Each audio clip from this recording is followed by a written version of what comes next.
Malai Vanakkam once again, ladies and gentlemen. My name is Li Sheng, and as most of you know already, I'm your host for tonight. I'd like to welcome you.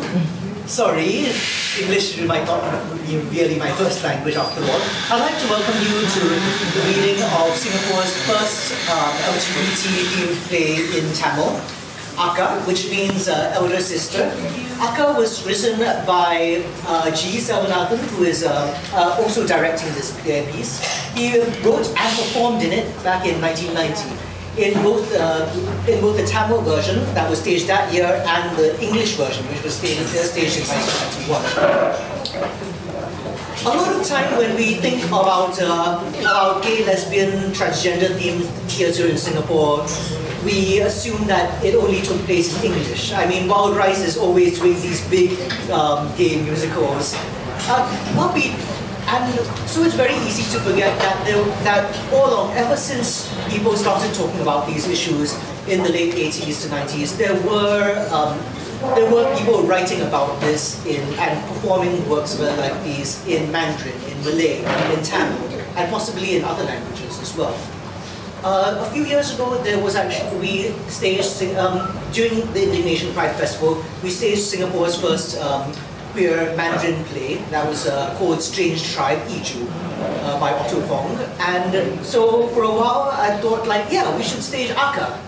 And well, luckily, G. Selva was still actively doing theatre in Avant Theatre. In fact, you might know, next week they're staging a version of Agatha Christie's And Then There Were None. And despite his calendar being really full, he agreed to he agreed to direct a reading of this short play, and although I say it's a reading, you will see that it's rather more than just two people bending over scripts. I mean, we've even got a bloody Veena here. Okay, there's a lot of people who put in a lot of hard work into this piece. Not all of us are professionals, so you might want to be a bit, to view us a bit more kindly. But in any case, I sincerely hope that you enjoy this short play. Oh yes, we still have extra people coming in. This short play, Akka. Hi.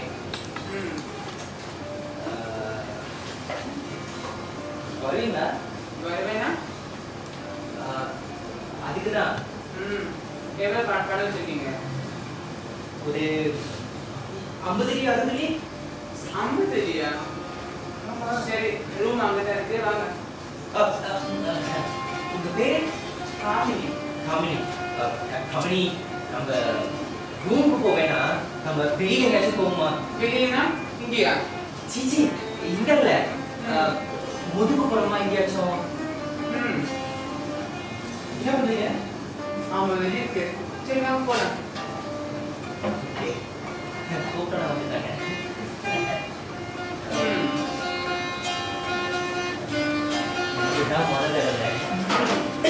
கத்து கொடுத்துரு. இந்தடுமா? இங்க வேணாமே, வெளிச்சமா இருக்கு. இங்க யாருமே இல்லையே. வேணாங்க, எனக்கு வெக்கமா இருக்கு. இன்னும் கொஞ்சம் உள்ளே போகுமா? போலாம்.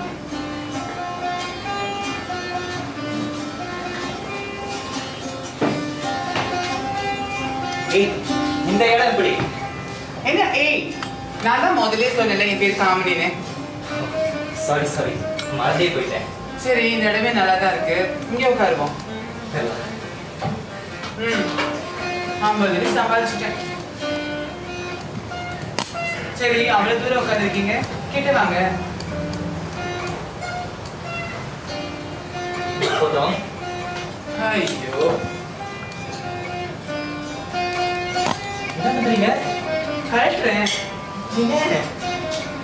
அப்புறம் என்ன பண்றது இங்க வந்தோடனே? இது பண்ணோம்ல. கமனி, நான் ஒன்று கேட்பேன், நீங்க என்ன தப்பா நினைக்க கூடாது. என்ன ஸ்டாண்டர்ட் சர்வீஸ் தான் பண்ணுவேன், சரியா? ஸ்டாண்டர்ட் சர்வீஸா? அப்புறம் இல்ல, அது இல்ல, நான் கேட்க வந்த விஷயமே வேற. அப்படியே கேட்க போறீங்க? நீ ஒரு நாளைக்கு எவ்வளவு பேரோட படுப்பேன்? படுப்பேனா? படுப்பேனா உனக்கு வர கஸ்டமர்ஸ் பத்தி தான் கேக்குறேன். நீ ஒரு நாளைக்கு எவ்வளவு சம்பாதிப்ப? அது என் மூட பொறுத்து இருக்கு. இப்ப இதெல்லாம் கேட்டு என் மூட ஸ்பாயில் பண்ண போறீங்களா? இல்ல கம்பெனி, கோச்சுக்காத கம்பெனி, சும்மா தெரிஞ்சுக்கலாம். சரி சரி, அது இருக்கா? அதுனா காண்டம். அது வேணுமா? அப்புறம் வேண்டாமா? காண்டம் என்ன தெரியுமா? தெரியும். இப்பதான் எல்லா இளைஞர்களும் எப்போதும் ஒண்ணு வாலெட்ல வச்சிருக்காங்களே. நான் கொண்டு வரல. ஐயோ கடவுளே. சரி என்கிட்ட தான் இருக்கு. இந்தாங்க. நிறைய விஷயம் அங்கதான் இருக்கு போல இருக்கு. அது நீங்களே பார்த்து தெரிஞ்சுக்கீங்க. இவ்வளவு தூரம் உட்கார்ந்துருக்கீங்க, கிட்ட வாங்க. சரி.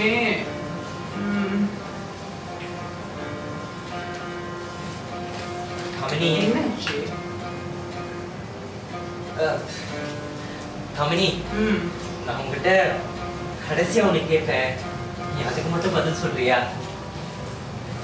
நீங்க பாருங்க, நமக்கு இருக்கிறது 1.5 மணி நேரம் தான். அது இப்படி பேசியே போர் அடிக்க போறீங்களா? இல்ல கமனி, கடைசி கேள்வி கமனி. சரி கேளுங்க. இல்ல, நீ நீ எப்படி இப்படி மாறின? மாறினேனா? அதான் இப்படி நினைச்சேன். கேட்ட பணத்தை கேள்வி இல்லாம கொடுத்துட்டு ரூம் வேண்டாம் வெளியில போகணும்னு அழைச்சிட்டு வந்தது காமத்துக்கு இல்ல, வேற காரணத்துக்கு தான். உங்களுக்கு என்னதான் வேணும்? சரி கமனி, நான் உண்மையை சொல்லிடுறேன். என் பேரு விஜய். நான் ஒரு பத்திரிகை ஆசிரியர். வாட்? நான் உள்ளொலி பத்திரிகையிலேருந்து வந்திருக்கேன். நான் இப்படிலாம் நடந்ததுக்கு காரணமே உன் வாழ்க்கை உண்மை கதையை தெரிஞ்சுக்கிட்டு அதை இந்த சமுதாயத்துக்கு எடுத்து சொல்லணும். அதுக்காக தான் நான் இங்க வந்திருக்கேன். Good bye. கமனி, கமனி, கமனி, வாத கமனி, இது வரைக்கும் வந்துட்டோம். ப்ளீஸ் ப்ளீஸ் கமனி. இங்க பாருங்க, இங்க வந்த காரணம் உங்க காம பசி தீக்கத்தான். என் கதை ஒன்னும் வெட்டான் சொல்ல இல்ல, நீங்க எழுதி அவங்க படிச்சதை தூக்கி எறியறதுக்கு. கமனி, அந்த மாதிரி இல்ல கமனி, என்ன நம்பு. நான் நிஜமா உன்னை பத்தி தெரிஞ்சுக்கணும், அதை மத்தவங்களுக்கு எடுத்து சொல்லணும் தான் வந்திருக்கேன். What nonsense. அப்பனா ஏன் முன்னாடி உங்க நோக்கத்தை சொல்ல? சொன்ன நீ ஏத்துக்க மாட்டேன்னு தான். இப்ப மட்டும் சமாதானம் சொல்லையா போறேன்? கமனி, அதை விட்டுரு கமனி. கொஞ்சம் யோசிச்சு பாரு. நீ பட்ட கஷ்டங்கள், உன் வாழ்க்கை உண்மைகள், அதெல்லாம் வெளியே வராம போயிடும்ல. என் வாழ்க்கை கசப்பான ஒரு உண்மை. நீங்க எதிர்பார்க்கிற சென்சேஷன் அதுல இருக்காது. கமனி, சொன்னா புரிஞ்சுக்கோ கமனி. நான் அதுக்கு வரல. உன்ன மாதிரி எத்தனை பேர் வெளியே இருக்காங்கன்னு தெரியுமா? அவங்களும் இதே மாதிரி நடக்க வளர்க்கப்படுமா கமனி? கொஞ்சம் யோசிச்சு பாரு. இந்த சமுதாயம் நீ பட்ட கஷ்டங்களை உணரணும். நீ செஞ்சிருக்க ரத்தத்துக்கு கண்ணீர் வடிக்கணும். கமனி, உன்னையும் ஒரு பொண்ணா ஏத்துக்கொண்டு மதிக்கணும் கமனி.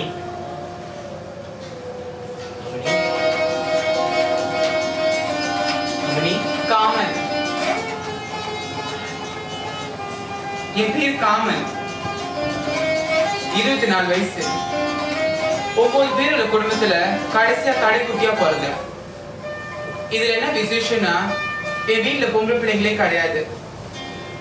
அதனால எங்க அம்மா பொம்பளை பிள்ளை இல்லாத குறை தீக்க என்ன பொட்டு வச்சு பூ முடிச்சு அழகு பார்ப்பாங்க.